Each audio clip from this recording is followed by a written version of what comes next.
Hello viewers, আসসালামু আলাইকুম।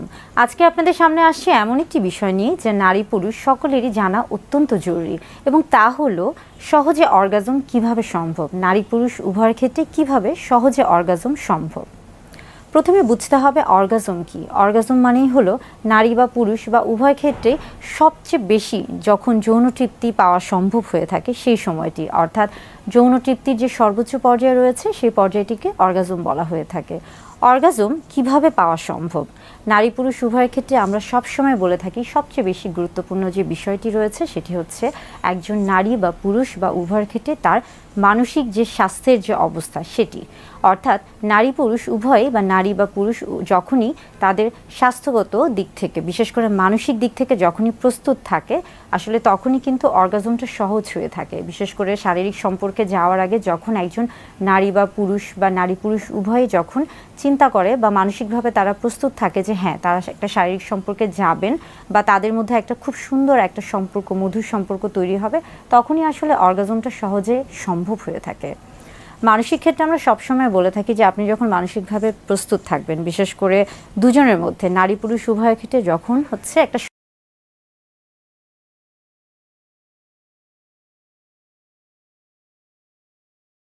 সম্মতি থাকবে বা তাদের মধ্যে যখন একটা যোগাযোগ থাকবে, এবং এই যোগাযোগটা এরকম যে দুজন দুজনকে বুঝতে পারা, দুজন দুজনকে ভালোবাসা বা দুজন দুজনের আবেগকে বুঝতে পারা, দুজন দুজনের প্রতি একটা শ্রদ্ধাবোধ তৈরি হওয়া, এই বিষয়গুলি, এই জিনিসগুলি কিন্তু মানসিক বিষয়ের মধ্যে অনেক গুরুত্বপূর্ণ। এবং পাশাপাশি যখন আমরা আসছি যে এই মানসিক বিষয়গুলোর পাশাপাশি আর কি কি বিষয় রয়েছে যেগুলোর কারণে সহজে অর্গাজম সম্ভব। একটি হচ্ছে শারীরিক বিষয়। শারীরিক বিষয়ের মধ্যে বেশ কিছু বিষয় রয়েছে। তার মধ্যে যদি আসি যে আপনি যদি শারীরিকভাবে সম্পূর্ণ সুস্থ থাকেন সেই ক্ষেত্রে অবশ্যই অর্গাজম সহজে আসা সম্ভব। তবে পুরুষদের ক্ষেত্রে যখন আমরা আসছি তখন পুরুষ যে জননাঙ্গ রয়েছে, বিশেষ করে পুরুষ জননাঙ্গের বাহ্যিক যে অংশটি রয়েছে, যেমন আমরা বলে থাকি যে পুরুষ লিঙ্গ বা পেনিসের ক্ষেত্রে বা লিঙ্গের যে মাথাটি রয়েছে সেখানে হচ্ছে সবচেয়ে বেশি যৌন উত্তেজনা বা যৌন তৃপ্তি পাওয়া সম্ভব হয়ে থাকে, এবং যার কারণে পুরুষদের ক্ষেত্রে যদি পেনিসে উত্তেজনা তৈরি করা হয়ে থাকে সেই ক্ষেত্রে কিন্তু সহজে অর্গাজম সম্ভব। একইভাবে নারীর ক্ষেত্রে যখন আমরা আসি, নারীর অর্থাৎ স্ত্রী যে জননাঙ্গ রয়েছে তার মধ্যে বিশেষ করে আমরা যখন ক্লাইটোরিসের কথা বলছি, ক্লাইটোরিসের ক্ষেত্রে সবচেয়ে বেশি যৌন উত্তেজনা থাকে ক্লাইটোরিসে, এবং এখানে যদি উত্তেজনা তৈরি করা হয়ে থাকে সেই ক্ষেত্রে কিন্তু সহজে অর্গাজম নারীর ক্ষেত্রে সম্ভব। এছাড়া এই অংশগুলো ছাড়াও বা এই অঙ্গগুলো ছাড়াও আরও বেশ কিছু উপায়ে সহজে অর্গাজম সম্ভব হয়ে থাকে। যেমন দেখা যাচ্ছে যে আমরা বলে থাকি ফোর প্লে অর্গাজমের জন্য অত্যন্ত গুরুত্বপূর্ণ। বিশেষ করে অর্গাজমে যাওয়ার আগে যে ধাপগুলো পার হতে হয় বা যেই মাধ্যমগুলোতে যেতে হয় সেই মাধ্যমটাকে আসলে হচ্ছে ফোর প্লে বলা হচ্ছে। ফোর প্লে বলতে মূলত বোঝাচ্ছে যে এই সময়টাতে নারী স্ত্রী বা স্বামী স্ত্রী, নারী বা পুরুষ বা নারী পুরুষ এবং স্বামী স্ত্রী দুজন দুজনকে এই সময়টাকে আসলে উত্তেজিত করতে থাকে, এবং এই উত্তেজনা দেখা যায় যে সর্বোচ্চ উত্তেজনায় পৌঁছানোর যে বিভিন্ন রকমের ধাপ রয়েছে এই ধাপটি মূলত ফোর প্লে অত্যন্ত গুরুত্বপূর্ণ বিশেষ করে অর্গাজমের ক্ষেত্রে। এছাড়াও এবার আসছি যে আরও কী কী বিষয় রয়েছে যেগুলোর মাধ্যমে সহজে অর্গাজম সম্ভব। একটি গুরুত্বপূর্ণ বিষয় হচ্ছে মাস্টারবেশন বা হস্তমৈথুন। একটা সময় মাস্টারবেশন বা হস্তমৈথুনকে একটা বিকৃত যৌন আচরণ হিসেবে মনে করা হতো, কিন্তু বর্তমানে এটিকে গ্রহণযোগ্য হিসেবে ধরা হয়েছে। অর্থাৎ বর্তমানে যখন কেউ স্বাভাবিকভাবে মাস্টারবেশন করছে বা হস্তমৈথুন করছে এবং এতে তার দৈনন্দিন জীবনে কোনো সমস্যা হচ্ছে না বা সঙ্গীর কোনো সমস্যা হচ্ছে না বা তার বৈবাহিক জীবনে কোনো সমস্যা হচ্ছে না, তখন এটিকে কিন্তু স্বাভাবিক হিসেবে গ্রহণ করা হচ্ছে, এবং এটিও কিন্তু সহজে অর্গাজমের জন্য খুবই গুরুত্বপূর্ণ বা সহায়ক হিসেবে কাজ করে। এর পাশাপাশি আসছি যে বিভিন্ন রকমের দেখা যায় যে ভাইব্রেটর, যেটাকে কিনা আমরা সেক্স টয় বলে থাকি, এইটাও কিন্তু খুবই গুরুত্বপূর্ণ বা এটাও কিন্তু হচ্ছে সহায়ক হিসেবে কাজ করে থাকে অর্গাজমের ক্ষেত্রে।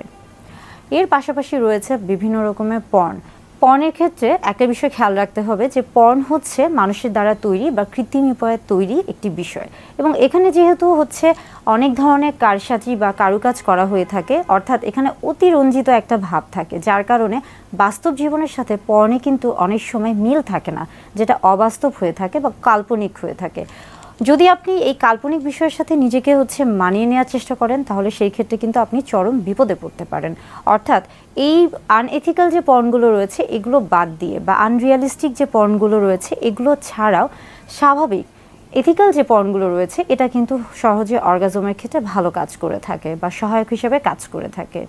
এর পাশাপাশি লুব্রিকেন্ট বা পিচ্ছিলকারক যে পদার্থগুলো রয়েছে, অনেকেই দেখা যায় সহবাসের ক্ষেত্রে বা অর্গাজমের ক্ষেত্রে লুব্রিকেন্ট ব্যবহার করতে পারেন বা লুব্রিকেন্ট ব্যবহার করে থাকেন। লুব্রিকেন্ট মূলত এক ধরনের পিচ্ছিল পদার্থ, এটা আসলে দেখা যায় সহবাসের ক্ষেত্রে বা অর্গাজমের ক্ষেত্রে একটা সহায়ক ভূমিকা হিসেবে কাজ করতে পারে। মাস্টারবেশন, লুব্রিকেন্ট, ভাইব্রেটর কিংবা পর্ন, এই বিষয়গুলোর ক্ষেত্রে একটা খুবই সহজ একটি বিষয় হলো যে এই প্রত্যেকটা বিষয়ের ক্ষেত্রে কখনোই যৌনবাহিত রোগের সংক্রমণ হয় না কিংবা এগুলোর মাধ্যমে কখনোই গর্ভধারণ বা সন্তান ধারণ সম্ভব নয়। তবে প্রত্যেকটি বিষয়, পুরুষদের ক্ষেত্রে যেমন পেনিস, স্ত্রীদের ক্ষেত্রে যেমন ক্লাইটোরিস, এবং এই যে মাস্টারবেশন বা লুব্রিকেন্ট কিংবা ভাইব্রেটর, সেক্স টয় বা পর্ন, প্রত্যেকটা বিষয়ে কিন্তু অর্গাজমে বা সহজে অর্গাজমে খুব ভালো একটা ভূমিকা রাখে।